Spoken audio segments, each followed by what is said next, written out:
पदार्थों का भौतिक वर्गीकरण में हाँ आप लिख लो कि 3 प्रकार के पदार्थ होते हैं मुख्य रूप से। वैसे तो 5 प्रकार के हैं, आपने पढ़ा होगा 9th क्लास में भी, पर मुख्य रूप से 3 प्रकार के होते हैं। पदार्थ की जो पहली अवस्था है, भौतिक वर्गीकरण के आधार पर जो पदार्थ का पहला प्रकार है उसे हम कहते हैं ठोस अवस्था या ठोस पदार्थ।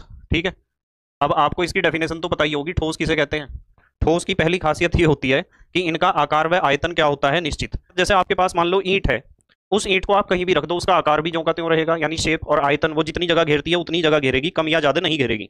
ऐसा नहीं है कि आप ईंट को अलग जगह रख रहे तो उसने उसकी शेप बदल गई, शेप तो उसकी ऐसी रहेगी। आकार और आयतन में ठोस पदार्थ के कोई भी चेंज नहीं आता, चाहे आप ठोस पदार्थ को कहीं भी रख दो, कहीं से उठा के कहीं भी रख दो, आयतन व आकार में कोई भी चेंज नहीं आता है। ठीक है, एक पहला पॉइंट तो ये हो गया। अगला दूसरा पॉइंट इसमें लिखना है कि जो ठोस के कण हैं वो बहुत पास पास होते हैं।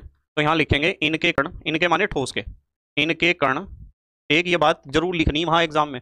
ठीक है, और इनके कण पास पास हैं तो वे केवल अपनी जगह कंपन कर सकते हैं, इससे ज्यादा कुछ नहीं कर सकते। जैसे एक बस है, उस बस में बहुत सारे पैसेंजर खचाखच भरे हुए हैं। जब पैसेंजर खचाखच भरे हुए हैं तो क्या होगा, वे पैसेंजर जो है, ऐसा तो है नहीं कि मैं घूम के जरा आगे मेरा रिश्तेदार बैठा हुआ उसके पास घूम के आ जाऊं, रिश्तेदार के पास तो नहीं घूम के आ सकते आप खचाखच भरी हुई बस में। आप सिर्फ अपने स्थान पर हिल डुल सकते हो थोड़ा बहुत। ऐसा नहीं कि मैं जरा आगे तक चक्कर काट के आ जाऊं, ऐसा हो ही नहीं सकता है, क्योंकि खचाखच भरे हुए। आपको बताया ठोस पदार्थ है, कण जो है इनके बीच की दूरी बहुत कम होती है, बहुत पास पास होते हैं, तो ये केवल अपने स्थान पर कंपनी कर सकते हैं, इसके अलावा कुछ नहीं कर सकते हैं। ठीक है, और इनके बीच की दूरी कम है ना, तो इनमें आकर्षण बल भी बहुत ज्यादा होता है। एग्जाम्पल लिख लो, लकड़ी, चौक, ईंट, डस्टर,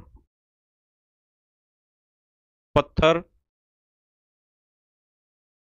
लोहा। बहुत सारे एग्जाम्पल ठोस पदार्थ के आप लिख सकते हो, ये सारे ठोस के एग्जाम्पल हैं। हेडिंग लिख लो बेटे, द्रव अवस्था या लिक्विड स्टेट भी आप उसे कह सकते हो, या केवल लिक्विड भी कह सकते हो। द्रव अवस्था क्या होती है, द्रव अवस्था एग्जाम्पल तो सबको ही पता होते हैं, पर परिभाषा तो लिखनी जरूरी होती है। द्रव का बेटे आयतन तो निश्चित होता है पर आकार निश्चित नहीं होता। आप 1 लीटर दूध लेके आओगे ना, जब आप उसे पॉलीथीन में लेके आए तो पॉलीथीन जैसा उसका आकार है। जब ने आपने उसे लाके भिगोने में डाल दिया या जग में, तो जग जैसा आकार उसका हो जाएगा, जग जैसी शेप ले लेगा। और जैसे ही आप भिगोने में डाल लोगे तो भिगोने जैसी शेप ले लेगा। और जब आप उसे ग्लासेस में डालोगे, अलग अलग गिलासेस में, तो गिलासेस जैसी शेप ले लेगा। जब पेट में डालोगे तो पेट जैसी शेप ले लेगा। इसका मतलब दूध द्रव है तो उसका आकार निश्चित तो नहीं है, जैसे बर्तन में डालते हैं वैसा ही आकार हो जाता है द्रव का, परंतु उसका आयतन तो निश्चित रहता है। आप 1 लीटर लेके आए ना, 1 लीटर का मतलब आयतन है, उसे चाहे कैसे भी बर्तन में डाल देना, आयतन उसका 1 लीटर ही रहेगा। ऐसा नहीं कि वो 1 लीटर से ज्यादा या कम हो जाएगा घर लाने के बाद। ठीक है भाई, ठोस के कण तो ज्यादा पास पास होते हैं, आपको पता ही है, और द्रव के कण क्या होते हैं, दूर दूर होते हैं ठोस की अपेक्षा। फिर हमने बात करी थी इनके कण केवल कंपन कर सकते हैं, और यहां हम कहेंगे कि जो द्रव के कण हैं वे अपनी सीमा के अंदर कहीं भी घूम सकते हैं। द्रव के कण ऐसे हैं जैसे बस, क्या है, बस तो बाउंड्री है, और उसमें सीट तो है 50 आदमियों की, और बैठे हुए वहां कितने 10 आदमी या 5 आदमी।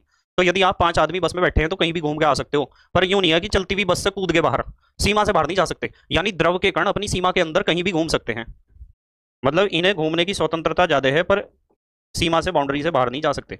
जैसे इंटर कॉलेज में बच्चा दीवार कूद के बाहर नहीं जा सकता है, रहेगा तो अंदर ही, पर इतनी बात है कि अंदर वो कहीं भी घूम सकता है, अंदर घूमने में कोई दिक्कत नहीं है। ठीक है, आकर्षण बल की बात करी थी, इनके कणों के बीच आकर्षण बल अधिक होता है, तो यहाँ लिखेंगे इनके, द्रव के कणों के बीच आकर्षण बल तो ठोस से तो कम ही होता है, तो यहाँ आकर्षण बल ठोस की अपेक्षा कम होता है द्रव के कणों के बीच। अब इनके एग्जाम्पल लिख लो आप, द्रव के एग्जाम्पल लिख लो। द्रव के एग्जाम्पल में आप लिख सकते हो जल, एल्कोहल, जल लिख लो, दूध लिख लो, तेल लिख लो, और बेटे एल्कोहल लिख लो, एक्सेट्रा। तो ये दूसरी अवस्था है द्रव अवस्था, और द्रव अवस्था के बाद हमें डिस्कस करनी है गैस अवस्था। अगली हेडिंग चलो यहीं से ही लिख लेते हैं। तो भौतिक वर्गीकरण के आधार पर पदार्थ मुख्य रूप से 3 प्रकार का होता है। ठीक है, पहली द्रव, और दूसरी, पहली ठोस, दूसरी अवस्था द्रव, और तीसरी अवस्था गैस। तो गैस अवस्था में क्या होता है, आयतन व आकार दोनों अनिश्चित। आपके पास 1 लीटर गैस है, और 1 लीटर गैस को, आयतन 1 लीटर है उसका, और उसे आप कमरे में छोड़ दो, और कमरा है आपका 1000 लीटर का या 10,000 लीटर का, तो 10,000 लीटर में फैल जाएगी वो 1 लीटर गैस। तो किस तरह कह दूंगी आयतन निश्चित है, वो गैस 1 लीटर सिलेंडर में आ रही है और वही गैस पूरे कमरे में आ रही है, तो किस तरह कह देंगे हम आकार निश्चित है और आयतन भी निश्चित नहीं है। आयतन तो निश्चित यूं नहीं है कि 10 लीटर में आ रही वही गैस और वही गैस 10,000 लीटर में आ रही, तो आयतन तो निश्चित नहीं है। और आकार, जैसे बर्तन में डालोगे, जब वो सिलेंडर था यानी बेलनाकार, ऐसा उसका क्या था, शेप था, और जब वो घनाकार कमरे में आई तो घन जैसा शेप हो गया। तो शेप और साइज और वॉल्यूम दोनों क्या होते हैं, बदलते हैं। ठीक है बेटे, दोनों बदलते हैं, इसलिए इनका आयतन व आकार क्या होता है, अनिश्चित। ठीक है, एक बात यहां लिखेंगे, इनके कण, इनके कण बीच की दूरी की बात करी थी ना नंबर 2 पर, देखो इनके कण ठोस की अपेक्षा, इनके कण सबसे अधिक दूरी पर होते हैं, लिखो पूर्ण स्वतंत्र होते हैं गति करने के लिए, कोई रोक टोक नहीं है गैस के कणों का, ठीक है। और इनके कणों के बीच आकर्षण बल लगभग जीरो, यानी लगभग शून्य आकर्षण बल है, जब भी तो कोई रोक टोक नहीं है। एग्जाम्पल आप लिख ही सकते हो, एग्जाम्पल लिख सकते हो गैस का, जैसे वायु भी तो कई सारी गैसों का मिश्रण है, वायु वायु एक तरह की गैस ही तो है, जैसे हाइड्रोजन है, जैसे ऑक्सीजन है, जैसे कार्बन डाइऑक्साइड है, तो ये सारे एग्जाम्पल हैं गैस के, ठीक है।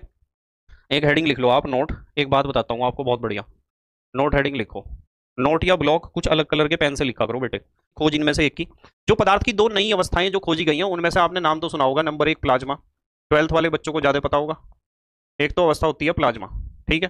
प्लाज्मा बहुत अधिक ताप पर पाई जाती है, जैसे हाइड्रोजन बम में प्लाज्मा अवस्था में पाया जाता है पदार्थ, सूर्य में भी जो पदार्थ है वो प्लाज्मा अवस्था में है। और दूसरी अवस्था का नाम आपको ध्यान रखना है, बोस आइंस्टीन, बोस आइंस्टीन कह दो या आइंस्टाइन कह दो, एक ही बात है, आइंस्टाइन, बोस आइंस्टाइन कंडेंसेट,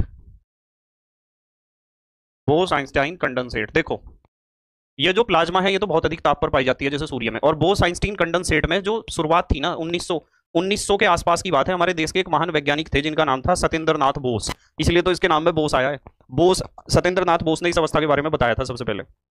फिर जो बोस ने जो कैलकुलेशन करी थी, जो गणनाएं करी थी, उन गणनाओं के आधार पर आइंस्टीन ने फिर उन गणनाओं का अध्ययन करा, जो सत्येंद्र नाथ बोस ने जो कैलकुलेशन करी थी पदार्थ की पांचवी अवस्था के बारे में, आइंस्टाइन ने उन कैलकुलेशंस पर ही काम करा और इन्होंने भविष्यवाणी करी कि पांचवी अवस्था जल्दी पता चलेगी, और फिर अमेरिका के 3 वैज्ञानिकों ने इस अवस्था की खोज करी, पर उन तीनों वैज्ञानिकों ने देख लिया कि हाँ भाई सबसे पहले इस अवस्था के बारे में जो बात करी थी वो सत्येंद्र नाथ बोस ने करी थी, उसके बाद इस अवस्था के ऊपर जो रिसर्च करी वो एल्बर्ट आइंस्टाइन ने करी, इसलिए उन तीनों वैज्ञानिकों को हालांकि नोबेल प्राइज मिला था, पर उन तीनों वैज्ञानिकों ने बताया था कि भाई इसका नाम बोस आइंस्टीन आइंस्टाइन कंडेंसेट उन्होंने इसलिए रखा था क्योंकि इसके बारे में बताने वाले सबसे पहले भारतीय वैज्ञानिक थे सत्येंद्र नाथ बोस। समझ में आ रही ना बात, सत्येंद्र नाथ बोस ने सबसे पहले इसके बारे में बताया था। तो ध्यान रखना पदार्थ की 2 अन्य भौतिक अवस्थाओं की खोज हुई है, एक तो प्लाज्मा की जो बहुत अधिक ताप पर होती है, और बोस आइंस्टीन कंडेंसेट होती है बहुत कम ताप पर, जब निर्वात को कई लाख गुना क्या कर दिया जाए, उसके घनत्व को कम कर दिया जाए बहुत ज्यादा, अंतरिक्ष में पाई जाती है अवस्थाएं, ठीक है। बोस आइंस्टीन कंडेंसेट बहुत कम ताप पर बहुत ज्यादा ताप पर, जैसे इसे बताया मैंने सूर्य के अंदर, ठीक है। ये अवस्थाएं साधारण ताप पर नहीं पाई जाती, ध्यान रखना, यहां लिख लो ब्रैकेट में। तो ये दोनों अवस्थाएं साधारण ताप पर हमें देखने को नहीं मिलेंगी, ये बहुत हाई टेम्परेचर पर मिलेगी प्लाज्मा, और बोस आइंस्टीन कंडेंसेट जो है वो बहुत कम ताप पर मिलेगी।